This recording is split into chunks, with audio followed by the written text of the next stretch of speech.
Stephen Harper's Big Evil War on the Courts. I'm Brian Lilley with TheRebel.Media. Look, I don't mind journalists having opinions and expressing them, but I think when you do that consistently, you're essentially a columnist or a commentator, and you should identify yourself as such, not claim to be a simple reporter or writer.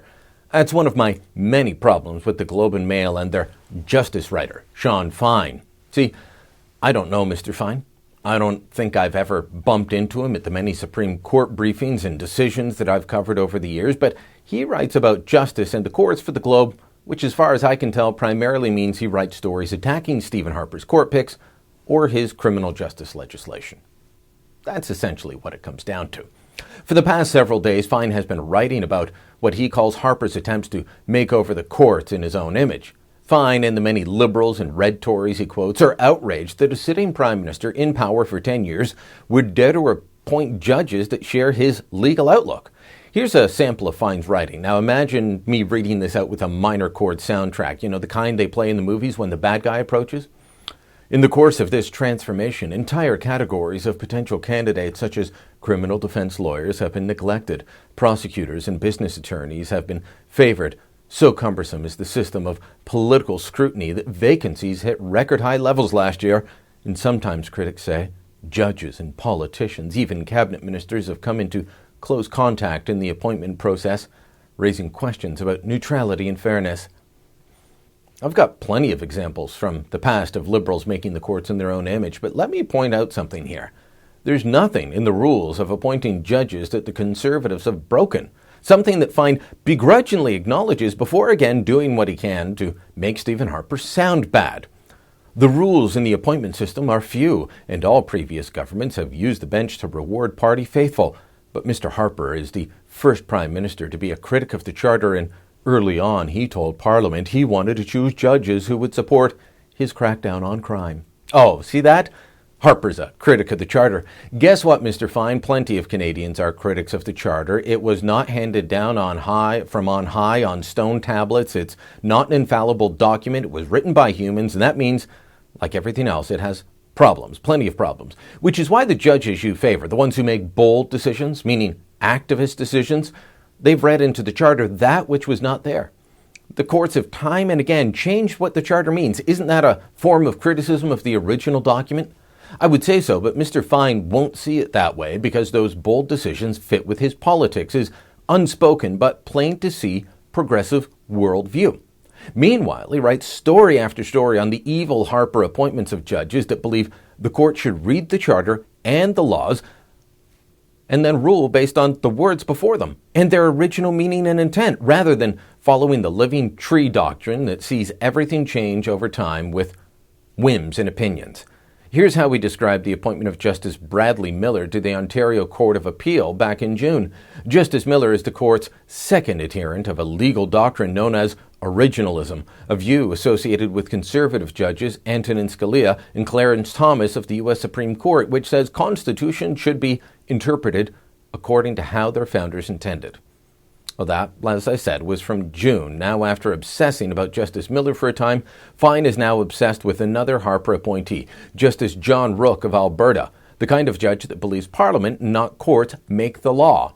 Fine even found a way to paint in the same way about the latest Supreme Court appointment, announced just this week. Justice Russ Brown from Alberta, whom Fine describes as a conservative judge.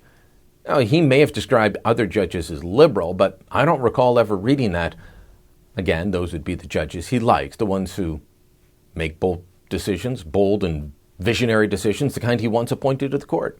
Now, I'm under no illusion that our courts at all levels are anything but incredibly political. Of course, the political and worldview of the judge you appear before affects how they interpret the law.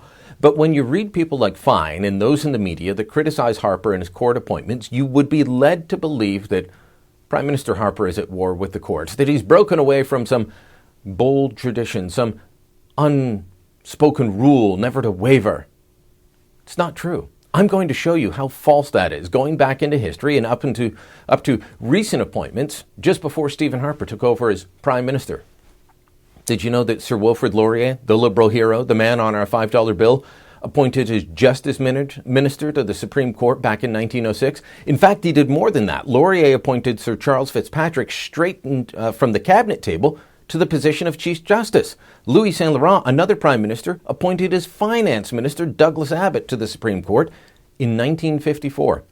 In 1973, Pierre Trudeau caused a stir among jurists and legal watchers when he appointed Bora Laskin as Chief Justice of the Supreme Court because tradition said when the Chief Justice retired, the next most senior justice would get the job. But Trudeau went to Laskin, the second most junior judge, because he liked Laskin's progressive politics and worldview.